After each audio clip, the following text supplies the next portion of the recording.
Welcome to my vlog. Good morning. Ngayon ay papakainin muna natin si Loli bago tayo pumunta sa motor shop. Ayan, kain ka muna para hindi ka tamarin kumahol pag may mga masasamang loob.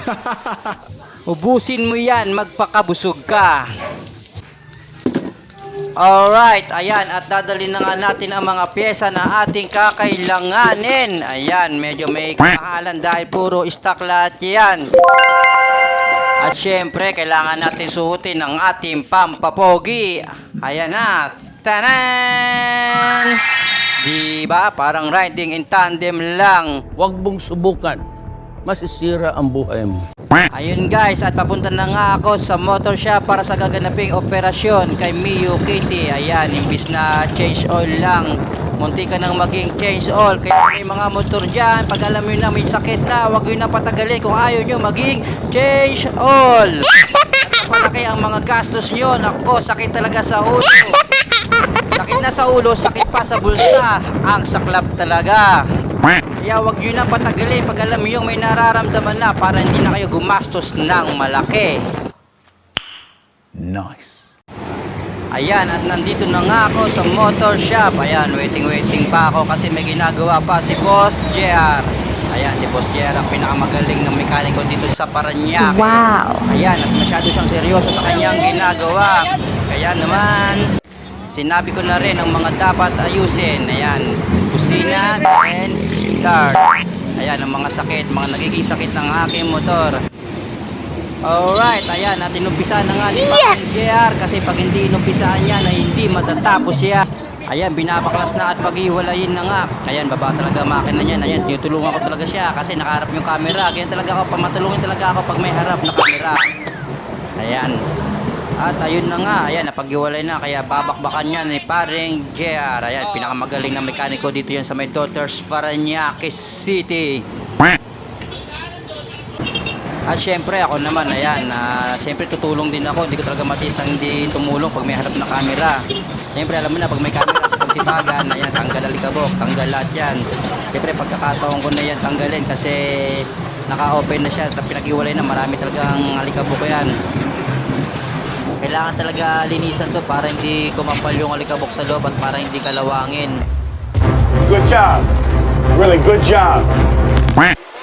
The best talaga to gumawa si parang JR, kaya dito lang talaga ako nagpapagawa. Kaya sa mga ibang may motor dyan, huwag kayo basta-basta magpapagawa sa mga mekaniko hindi nyo kilala, sa mga mekaniko na hindi mismo ang gumagawa ng inyong mga motor. Kasi may mga shop kasi or mekaniko na nagmamarunong na kahit hindi naman nila alam, kumita lang. Pero hindi ko naman nilalahat ng shop, hindi ko naman nilalahat yung mekaniko. Pwede na! Kasi naka-enkwentro na rin ako ng mga ganong shop na basta kumita lang, okay na. Tapos yung gawa ay walang quality, tapos sablay pa. Paano masabi? Kaya natuto na ako pag alam ko makina na yung gagalawin talaga sa isang mekaniko lang talaga ito pinapagawa, hindi ko na pinapagalaw sa iba.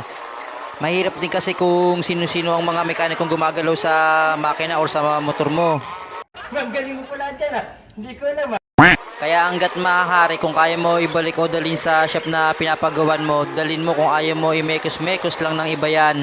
Ano na mekos-mekos sa mga pinsan at insan at mga tito ko yan at mga lolo, uncle, lahat na buo na family ko nandyan na yan. Tapos magbabayad ka na mahal, tapos sablay din, di ba? Sayang yung pera, sayang yung pagod, sayang yung effort. Wow naman! Wow! Wow! Kaya pa nagpapagawa ko sa isang mekaniko lang talaga sa pagkakatiwalahan. Pero pag mga minor na sira lang, siguro pwede na rin sa iba basta hindi na yung gagalawin yung makina. Kasi mahirap na kasi pag iba-iba kasi gumagawa sa makina mo, iba-iba yung nag-aayos. Iba-iba yung kumakalikot. Kaya maging masinop at mabusisi tayo sa papagawa natin ng motor. Huwag yung kung saan-saan at huwag yung basta-basta mekaniko lang. Hindi ako nagdadrama, share ko lang naman sa inyo yung mga naranasan ko talaga sa ibang mekaniko. Ayan, at natapos na nga namin. Siyempre tutulong ako kasi nakatutok na naman yung camera, di ba? Bait-baitan pag may camera. Ayan, tutulong na namin. At syempre magpapakabit na rin tayo ng bagong shock kasi talaga minsan may mga karga talaga tayo na mabibigat talaga, hindi maiwasan, mas lalo pag may dinideliver talaga ako.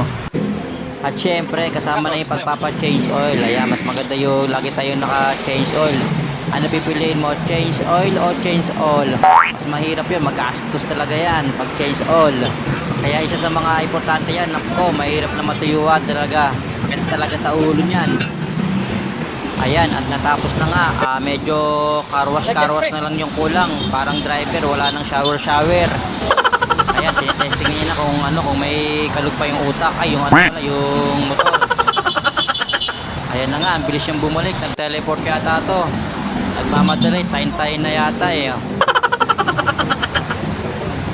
Okay na raw, gusto na. Kaya salamat sa panonood. See you my next vlog. Bye-bye!